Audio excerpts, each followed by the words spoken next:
مرحبا بكم البنات في قناة ربات بيت جزائرية مع فيديو جديد. اليوم رايحين نحضروا المريش على طريقة البساكرة. احنا في المسيلة معروفة عندنا شخشوخة، قلنا اليوم نغيروا ونحضروا المريش طبق مليح بنين معشتة، هذا نحرحروها شوية ونبدلو شوية في الطبق الرئيسي تاعنا اللي هو شخشوخة.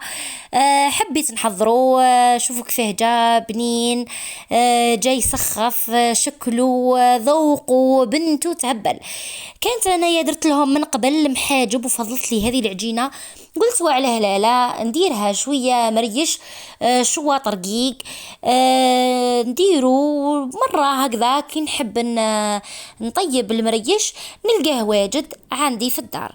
نخبيه برك في ساشي في الكونجيراتور. هنا خدمته في الطاجين هذا تاع الحديد، يطيب روعة. الدقيق اللي استخدمت دقيق البركة، هايل راح يعاونكم بالبزاف. الدقيق هذا يجي رطب وهايل معلك. تقدروا تشمخوها ليلة قبل، والله اللي عندها البيترا تساعد روحها بالبيترا. هايل هذا الدقيق البنات. ما كنتش ناوية نصور الفيديو جا هكذا، قلت على هلاله من نشاركوش معاكم. هنا درت 3 حبات بطاطا، البصل كثروا، الشخشوخة وين كانت عفوا تحب البصل والثوم. كاين اللي ما يديرش الثوم، انا نديرو قلت لكم بطريقتي، يعني مانيش هزتها، ما نحبش نهز كلش يعني حرفي، كل واحد يستخدم اسلوبه. هنا حطيت عندي فخذ دجاج من قبل، حطيته يتحمس ودرت عليه وريقة رند والراموش هذا، وكنت رابيت البصل والطماطم والثوم، ربيتهم. تحبوا ديروا معاهم جوافل في الحار، انا ما حبيتش ندير. كانت عندي الهريسه واجده خادمتها بالفلفل الاحمر هذاك، راحيتها بالثوم ثاني ومخبيتها في الكونجيراتور. استخدمت قيس 2 معالق هكذاك. والتوابل استخدمت الحار والحمار واللفاح، واستخدمت الكزبر اليابس المرحي والكركم، راح يعطي للشخشوخة اللمعة وزيادة على الفائدة اللي فيها. درت ملعقة ملح، الملح حسب الرغبة طبعا.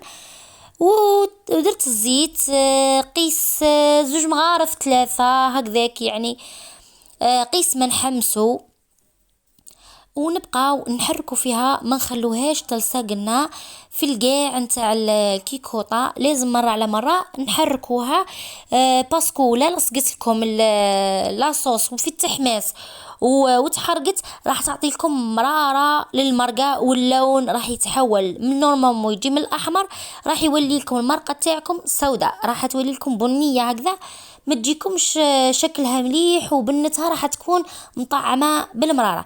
ودرت كذلك شوية غرس هكذا عندي، اللي عنده الدقلة دير حبتين دقلة ولا راح تكسر راح تعدل لنا الذوق وتعطي بنا طبيعية للشخشوخة تاعنا ولا للمريش نتاعنا. هنا بعد ما تحمست مرقتها انايا تقريبا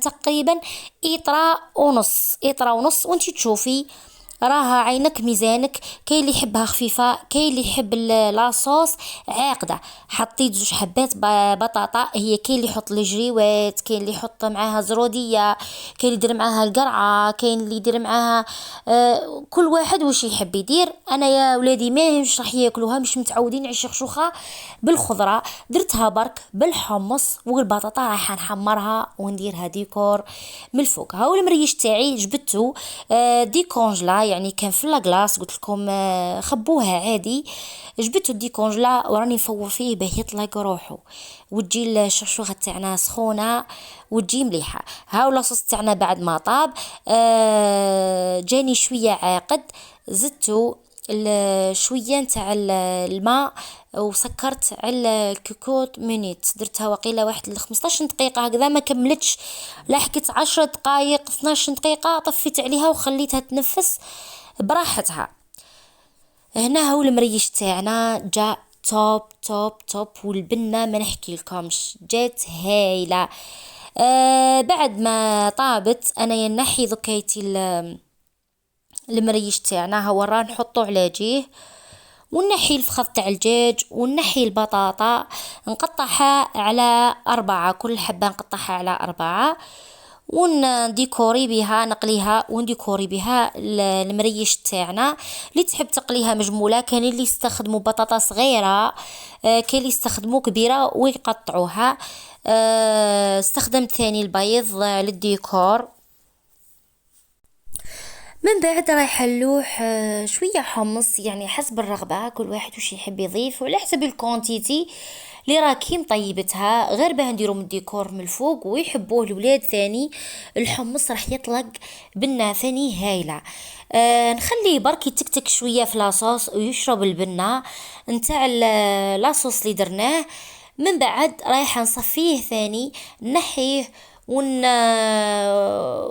بعد نحي المريش تاعنا ونحطه في الطبسي بطبقات. نحط طبقة مريش ونسقيها، نزيد نحط طبقة ثانية ونسقيها وتكون طبقة رقيقة كما موضح في الفيديو كما رايحين تشوفوني ذكا. ندير نحي ثاني الرند. كاين بزاف اللي ما يستخدموش الرند في شخشوخة، هي ماشي راح تبدل القو، بالعكس فايدة لينا.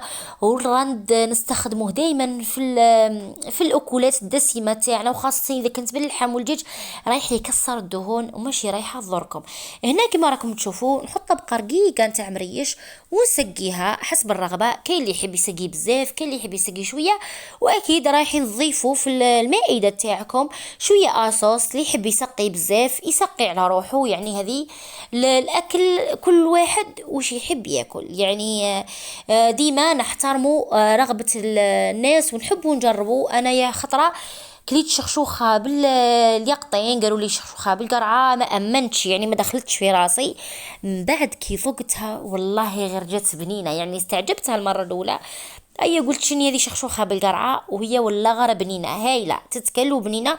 ونحترم اي شخص يعني يطبخ بذكاء، يطبخ بطريقته الخاصة، يحب يبدع يحب يجرب. انا ما نحبش الناس اللي مكمشة يديها مطبقتها وتعلق، مكمشة يديك وتعلقي وري حنة يديك بينيها يا الله.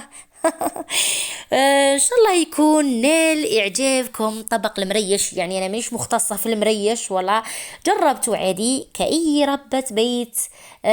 جربت المريش وحبيت نشارك معكم الوصفة. شوفوا كيفاه جاء طبق تقليدي باهي، شكله ما شاء الله، شكله بنته. يا ريتني نقدر نوصل لكم البنة، العسل، الحلاوة، الحرارة ولا الدهان. الدهان برك اللي درتو الحر هذا رائع، يعني زادها بنة على بنة. الدهان هذا عطاها لمسة خاصة. نقول لهم لجدودنا يعني خليتونا حوايج هايلة هايلة، ماناش رايحين نطلقوها، راح نبقاو متمسكين طبعا بعاداتنا وتقاليدنا وطبيخنا. شوفوا اللمسة بالدهان الحر، شخشوخة مريشة نايلية ولا بسكرية، المهم بلمستي انايا جات ما شاء الله. كانت معكم ربة بيت جزائرية اليوم مع طبق جديد، طبق تقليدي، طبق المريش. إن شاء الله يكون نال إعجابكم، وإن شاء الله تجربوه وتعطوني في التعليقات آراءكم، انتقاداتكم البناءة، وإن شاء الله رانا نستفادوا كامل مع بعضنا. ما تنساوش البنات لأول مرة يشوف قناتي ما عليه إلا الاشتراك والضغط على زر الجرس لكي يصلكم كل جديد. مع السلامة، مع فيديو قادم إن شاء الله.